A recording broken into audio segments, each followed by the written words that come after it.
Shalom, nous avons étudié le Daf Mem Aleph dans Masechet Shabbat. Nous reprenons notre ligne à la fin du Daf Mem Amoud Bet. Rabbi Zera nous dit que Chazita le Rabbi Abaou des Shad Bambati. Il a vu Rabbi Zera en train de nager, en tout cas de se baigner dans une sorte de grand bain, dans une sorte de piscine. Et je ne sais pas s'il a soulevé ses pieds du sol ou pas. Donc m'a dit, mais attends, pshita de l'aka, c'est évident qu'il ne l'a pas fait. Pourquoi? Détania, c'est une braïta qui dit le yeshut adam et brecha. Mais la même, un homme ne doit pas nager dans une piscine remplie d'eau. Et même si elle se situe dans une cour, c'est-à-dire que ce n'est pas dans un bassin qui est éloigné d'une maison, même dans une maison, dans une cour, dans une propriété, on n'a pas le droit. L'agma dit lokashia, ha delit le guidoudé, ha deit le guidoudé. L'agma dit ça dépend si il y a l'eau arrive proche du bord, au niveau de la hauteur. Si la personne n'a pas accès au bord facilement depuis l'eau et qu'en plus elle a tendance à nager, donc elle n'a pas laissé les pieds au sol, là il y a un problème, on a peur que la personne fabrique quelque chose pour flotter, et donc là c'est interdit minarabanan, de peur qu'on fasse cette interdit de la Torah, mais si il y a de rebord, c'est possible, donc du coup la question qu'a posée Rabbi Zera était finalement légitime, n'était pas si évidente que cela. Amar Rabbi Zera ana chazit el Rabbi Abaou shenyach yadav kineget panav shel mata. Comme c'est Rabbi Zera qui parle de Rabbi Abaou, alors on rapporte d'autres histoires. Il dit, moi j'ai vu un jour Rabbi Abaou qui se cachait les parties lorsqu'il se baignait. Velo yadana inaga ilonaga. Et je ne sais pas s'il a fait attention de ne pas toucher justement les parties qu'il cachait. Il m'a dit, mais ça aussi, pshita de l'onaga, c'est évident qu'il ne touchait pas. Pourquoi est-ce qu'une braïta dit, Tanya, Rabbi Eliezer Omer, kol aochez be'ama ou mashtin, qui est l'um mevim abul olam. Celui qui en urinant touche ces parties, eh bien, c'est comme s'il amenait le maboul dans le monde. Ici, on fait référence au fait que le fait de toucher peut amener de manière indirecte un écoulement de manière séminale, et que cet écoulement de matière séminale est une destruction des neshamot, au même titre que les fautes ou les conséquences des fautes de la génération du déluge. Donc c'est sûr que c'est interdit. Et donc comment peut-il se poser la question sur son maître? Amar Abaye nous dit Asaouha ke bolechet. C'est dans une situation particulière de bolechet. Bolechet, on verra tout de suite, c'est une halakha par rapport aux troupes armées. Et le fait ici que, par rapport à bolechet, on apprend qu'il y a une distinction entre le comportement d'un homme lorsqu'il a peur et quand il n'a pas peur. Et donc peut-être qu'ici, dans ce cas-là, aussi, il pouvait se permettre de ne pas faire attention à ne pas toucher ses parties dans une situation où il a peur, parce que la peur empêche d'avoir des pensées. Quelle est cette halakha de Bolechet? Tana, c'est une Mishnah, Bolechet shenichnesah la'ir, donc des troupes armées qui arrivent dans une ville. Besha'at shalom chaviot ptuchot asurot stumot mutarot. Si c'est en temps de paix avec les voisins non juifs, eh bien, on fait la distinction entre les tonneaux qui étaient fermés et les tonneaux de vin qui étaient ouverts. On a peur qu'ils aient utilisé le vin pour pratiquer une pratique idolâtre, et donc le vin il devient à ce moment-là nécessaire. Alors si les fûts de vin étaient ouverts, ils sont interdits. Ceux qui étaient fermés sont autorisés. Besha'az milchama, en temps de guerre, elu ve'elu mutarot. Les deux sont autorisés, les fûts ouverts et les fûts fermés. Pourquoi? Les fichiers en pnaï le naser. Pourquoi? Parce qu'ils n'ont pas la tête, le temps de faire ce nisur hayayin. Alma, kevan de be'ite lominasre. De là, tu vois que quand ils ont peur, quand ils sont pris par une situation, ils ne font pas cet interdit de la vodazara. Achanami kevan de be'ite loatil eirore. Eh bien, c'est pareil pour un homme. S'il est dans une situation où il a peur, eh bien, il ne peut pas, a priori, avoir de mauvaises pensées. Donc, il peut, à la limite, ne pas s'empêcher de toucher ses parties lorsqu'il urine. Et on nous dit ici qu'il était en train d'aller vers le fleuve, et c'est la crainte du fleuve qui pouvait justifier justement que quand il se cachait les parties, il n'avait pas forcément la nécessité de s'empêcher de toucher, parce qu'il y avait une crainte qui l'empêchait d'avoir de mauvaises pensées. Mais comment il pouvait se cacher?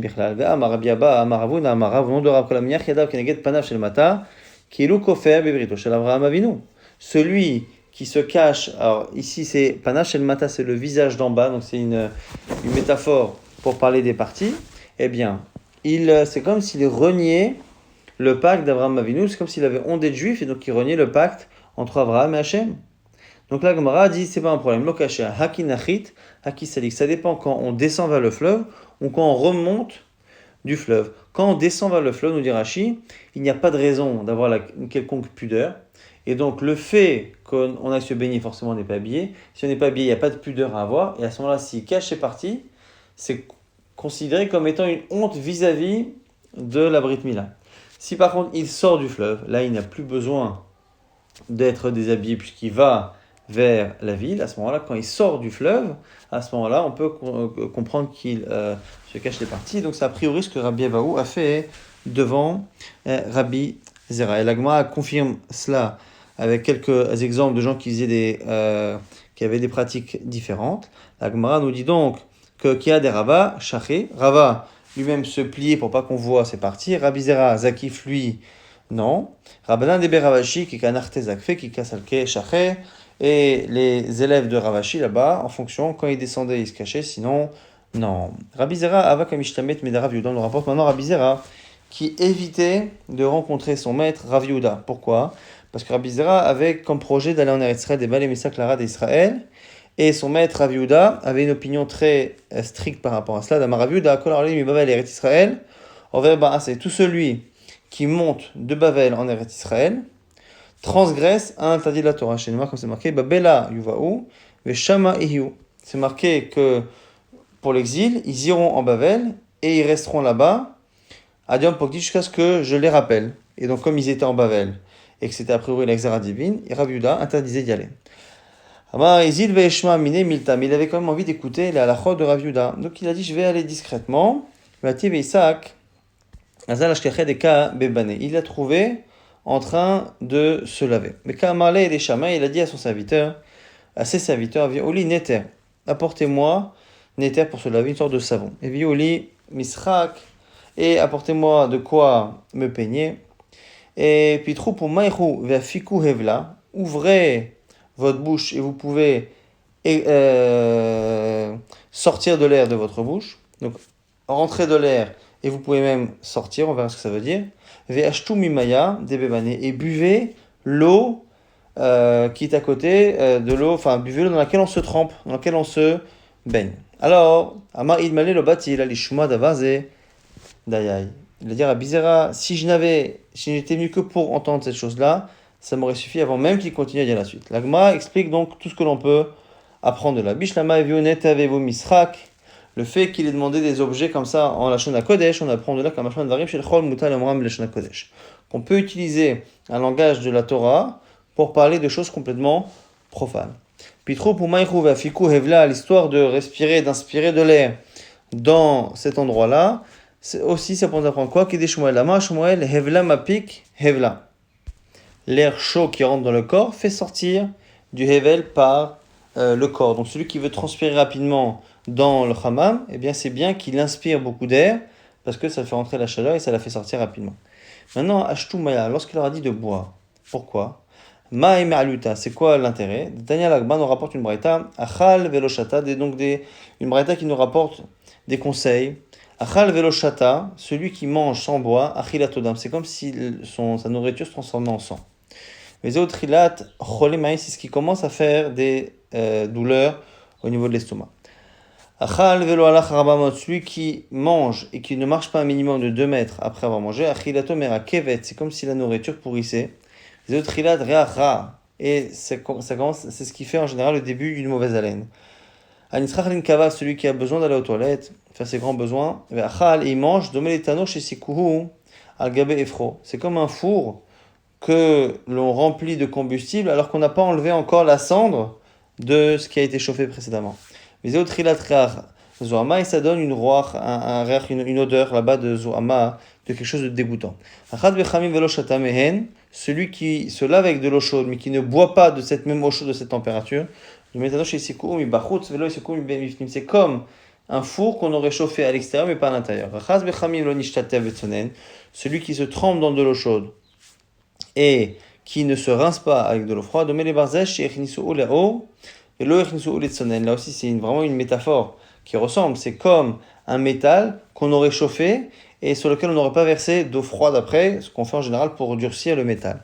Celui qui s'est lavé mais qui ne s'est pas enduit après d'huile, c'est comme si on mettait de l'eau sur un chavit, sur un tonneau. Et donc l'eau coule et finalement, elle ne tient pas. Donc comme il ne s'est pas enduit avec de l'huile, eh bien c'est comme si les bienfaits de l'eau chaude n'avaient rien fait. Mouler à garouf, shotin meino beshabbat. On va parler ici de 2 manières de chauffer de l'eau. Mouliar à garouf, donc c'est un ustensile, on verra ce que c'est. Shotin et meino beshabbat, on peut boire beshabbat avec le mouliar, donc c'est un ustensile dans lequel on a d'un côté à l'intérieur les braises et à l'extérieur on a l'eau. Donc ça c'est le mouliar. Après un tiri, la Gemara va apporter une marloquette par rapport à un tiri. Afalpi shegroufa en shotim emena. Donc mouliar, si on a enlevé des braises c'est bon. Un tiri, même si on a enlevé les braises c'est pas bon. Echidame mouliar, c'est quoi mouliar garouf? Tana amaim mifnim. Donc c'est l'eau qui est à l'intérieur et les gechalim, les braises qui sont à l'extérieur. Donc dans un petit récipient, on met les braises qui chauffent l'eau qui est à l'intérieur. Ça, si c'est garouf, c'est bon, sinon c'est interdit. Un tiri, qui est interdit quoi qu'il arrive. Marloket, Rabba Amar, Bekere. Rabba nous dit c'est un petit renfoncement dans une kira, donc dans un four. Nachman Bar Yitzchak Amar, Bedoudé. Lui dit non, c'est une sorte de récipient avec deux tuyauteries, deux robinets. Dans un des deux, il y a des gechalim et dans l'autre, il y a de l'eau. Mandamar Bedoudé Kosheken Bekire. Celui qui dit que c'est l'histoire des robinets, eh bien, si c'est déjà interdit ce cas-là, a fortiori dans le cas de la kira. Ou Mandamar Bekire, Aval Bedoudé l'eau. Mais celui qui dit, Rabba qui dit que c'est Bekire, a priori Bedoudé c'est Moutar. La Gemara islamique qui va t'aider Rav Nachman, la Braïta rapporte que c'est Rav Nachman qui a raison. Pourquoi? Parce qu'un tiri, on dit là-bas, on ne peut pas boire d'un tiri, même si c'est garouf et katoum. Pourquoi? Parce que c'est le nechoshet, c'est le métal justement qui a tendance à chauffer. Donc on voit bien qu'on n'est pas dans une kira, c'est déjà interdit. Donc kol sheken, le cas de la kira. Nouvelle Mishnah, mecham shepinahu loiten et techot sonen. Un mecham, donc c'est un ustensile dans lequel on fait chauffer de l'eau. Chez Pinahu, alors on verra ce que c'est justement qu'on a enlevé d'une certaine manière du feu, mais la question est, est-ce qu'on l'a enlevé du feu mais il est plein, ou est-ce qu'on l'a enlevé, c'est-à-dire qu'on l'a vidé aussi de son eau, ça va être le sujet dans la Gemara. L'oïten et chotsonen, on ne peut pas mettre dedans de l'eau froide. Bishush et chamou pour qu'elle réchauffe. Aval noten hu le tocho, o le tochakos, que de la shiran, mais on peut mettre dedans de l'eau pour qu'elle tiédisse, ou on peut verser de l'eau qu'il y a dedans dans un verre pour aussi faire tiédir une eau qui serait froide. Maintenant, sur le début de la Mishnah, qui dit qu'on peut prendre donc, ce mecham et a priori l'enlever, mais on ne pourra pas mettre d'eau, et le seul problème de l'eau dont on parle, c'est de peur que l'eau cuise, eh bien, on va essayer de déduire une halakha par rapport au métal lui-même. Un métal qui est chauffé et sur lequel on verse de l'eau froide, on fait une melacha. La melacha de makeba patish, c'est comme ça qu'on termine le travail quand on veut rendre un métal utilisable. On finit par le chauffer et le jeter dessus de l'eau froide. Et donc, même si son intention n'est pas de renforcer le fer, eh bien, lorsque la personne chauffe un métal et qu'après elle verse de l'eau froide, elle le renforce. Et donc, elle fait une melacha. Et comme ici, on a l'air de se soucier que du problème de l'eau et de cuir, ça donne l'impression qu'on n'a pas ce problème. Là, ça va être ça le sujet du Hamoud Bet. Maïka Amar, c'est quoi le cas de la Mishnah? Amar Avada Bara, maintenant, premier avis qui dit Achika Amar, Mecham Shepinem Mimenu Maim Chamin, lo iten letocho Maim Moatim, Kedeshi Chamou. C'est un Mecham qu'on a enlevé du feu et qu'on a vidé. On a vidé de son eau. Et une fois qu'on a vidé de son eau, on veut mettre de l'eau dedans. On dit attention, il ne faut pas que l'eau cuise. Donc ne mets pas une petite quantité d'eau, parce que la petite quantité d'eau va cuire. Mais par contre, si tu mets beaucoup d'eau froide, eh bien c'est bon, parce que ça ne va jamais cuire l'eau, ça va simplement la faire tiédir. Alors du coup, si c'est ça le cas, donc que le mecham est vide, et qu'on le sort du feu, et qu'on peut mettre une énorme quantité d'eau, alors que ça va renforcer le métal et faire une melacha, c'est que c'est autorisé. Pourquoi? Parce qu'on n'a pas la kavana, donc on pense qu'on a Mishimon. Alors Metzaref où? Attends, il est en train d'être Metzaref, donc c'est cette melacha de renforcer le métal. Rabbi Shimon hi, de Amar, non, c'est Shita Rabbi Shimon d'Amar, Davashino Mikaven Moutar, qui pense que quand je fais une melacha, mais que c'était pas mon intention, c'est Moutar. Matkif la Abaye, la Gemara objecte, c'est Abaye qui objecte, il dit Mide mecham shepina mimeno maim katane. Il dit, mais attends, c'est pas marqué qu'on a vidé l'eau. C'est marqué mecham shepinahu. Le mecham qu'on a lui-même enlevé. Et là, Marabaye propose autre chose. Achikamar mecham shepinahu vejbo maim chamin. Un mecham qu'on a enlevé du feu. On l'a enlevé lui, c'est pas qu'on a enlevé son eau. On l'a enlevé lui du feu. et donc il y a encore de l'eau chaude dedans. Eh bien là, tu loïten les tochamaim moatim, on peut pas mettre un peu d'eau. Mais chez Yocham, de peur que ça cuise. Ava noten les tochamaim merubim, qui est la chira, mettre beaucoup d'eau pour qu'elle tiédisse, c'est bon. Mecham chez Pina, mimeno maim, loïten les tochamaim, mais par contre, un mecham qu'on aurait vidé de son eau, là par contre, on ne pourra pas mettre du tout d'eau kolraïka. Pourquoi? Chez Metzaref. Parce que c'est Metzaref et Rabbi Udahi, et on peut très bien dire que la Mishnah, donc elle est selon Rabbi Uda, d'Amar, Kaven Assour, que c'est interdit de faire quelque chose qui peut provoquer une melacha de la Torah. Amara, Rav nous dit maintenant, Loshanu ela leafshir, aval letzaref assour. Tout ce qu'on a dit, c'est pour tiédir. Mais letzaref, donc le fait de rendre le métal plus fort, c'est assour. Ushmuel Amar, et Shmuel nous dit, afilou letzaref, n'est moutar. Même metzaref, c'est moutar. Et donc, on a a priori, ces discussions qu'on a entre Abaye et Rav Adabar maintenant, on la retrouve a priori entre Rav et Shmuel. Rav qui interdit quoi qu'il arrive à être Metzaref, et Shmuel qui allait d'autoriser. Et donc, la Gemara se pose la question, elle dit, attends, est-ce que c'est possible que Shmuel autorise?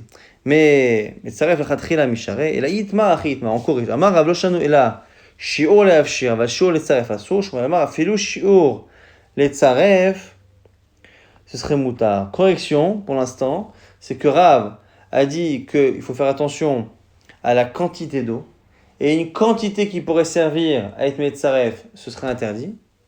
Mais Shmuel nous dit que non, si on fait attention à ce qui est de l'eau déjà à la base, et donc ça ne va pas être metzaref, mais même si la quantité, c'est une quantité qui pourrait amener à cela, il n'y a pas d'interdiction. Et donc ni Rav ni Shmuel ne parlent réellement d'être metzaref, simplement de la quantité d'eau qu'on peut mettre dans le mecham.